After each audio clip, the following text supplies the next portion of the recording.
What up, y'all? This all hustle no cap. This video is going to be about 5 tips for new Turo hosts. I would say these are things to keep in mind if you're still in the starting process of starting your Turo business. But before we get into it, I want to remind y'all to please take a minute to hit the like button, the subscribe button, and the notification bell, and help me keep my channel growing and shit. And also don't forget to follow me on IG. Alright, tip number 1 is common sense, but it's good customer service. You got to give good customer service. So for Turo, that really boils down to 2 things. That means that you got to keep your car clean and you got to be on time for your appointments. You do a good job and make sure they're not leaving nothing crazy in the car, because sometimes guests will leave pills or some kind of bullshit in the car. You want to make sure you vacuum all that shit up, because you never know who's going to get in the car next.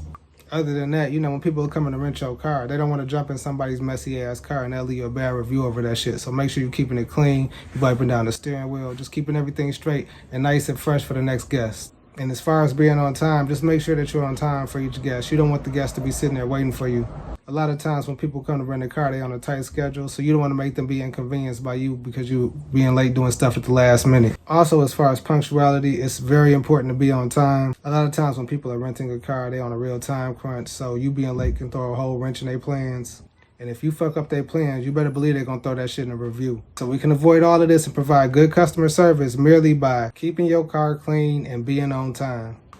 Tip number 2, keep the maintenance and shit done on your car, bro. Make sure you're getting all your tune-ups and your oil changes on time, and you're getting your wheels changed, and you're getting your brakes checked. If something breaks, even if it's minor, get it fixed. Cars is already poor investments for real, for real. It's really important that you keep them in shape so they can stay up and running for a long time. I recommend building a relationship with a local mechanic, because if they know you're going to always bring your cars to them, they're going to look out for you. Tip number 3, build your fleet up with cheap cars before you go out and start buying expensive shit.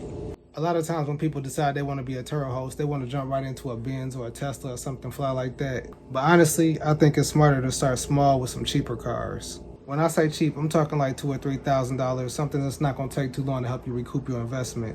Doing that will help you learn the ins and outs without putting too much risk into it. Plus, in my experience, the cheaper cars are the ones that rent the most anyway. Tip number 4, before every trip, take a shitload of pictures. Now, I don't know the actual definition of a shitload, but let's assume for the sake of argument, we're talking about 30 or 40 pictures before every single trip. Turo is notorious for trying to deny claims that they think you don't have enough pictures to prove what you're saying. Make sure you get as many pictures of your car from as many angles as you can. You cannot have enough pictures, I'm telling you right now. Because the second you don't take a picture of your rear passenger door handle, the universe is gonna know and somebody gonna break it, I promise you. It just work out like that. So take hella pictures, bro. You cannot take enough. If I don't take nothing else from this video, take a lot of pictures of your car. Tip number 5, do not become overly attached to your car. People are going to smoke in it. People are going to spill stuff in it. People are going to leave blunt guts under the seats. They're going to probably leave chips on the floor. They're probably going to smoke in it. They're going to leave water bottles and socks in your shit. They're going to smoke in it.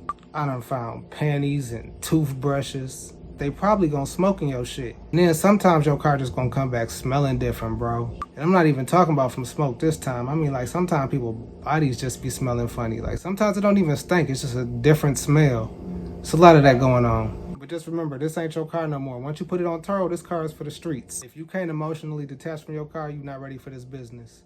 And then sometimes they're gonna fuck your car up. Sometimes they're gonna run into shit, they're gonna crack bumpers and shit, but again, you can't be emotional, you just gotta file that claim, that's all it is. Somebody might even steal your shit, bro, but that goes back to that other shit about taking the pictures. If you took your pictures and did what you're supposed to do, just know you're gonna be straight. Just file that claim and keep it moving. Alright, y'all, if y'all found this video helpful, please don't forget to hit the like button, the subscribe button, and the notification bell. And don't forget to follow your boy on IG. I wanna thank y'all for watching. As always, peace.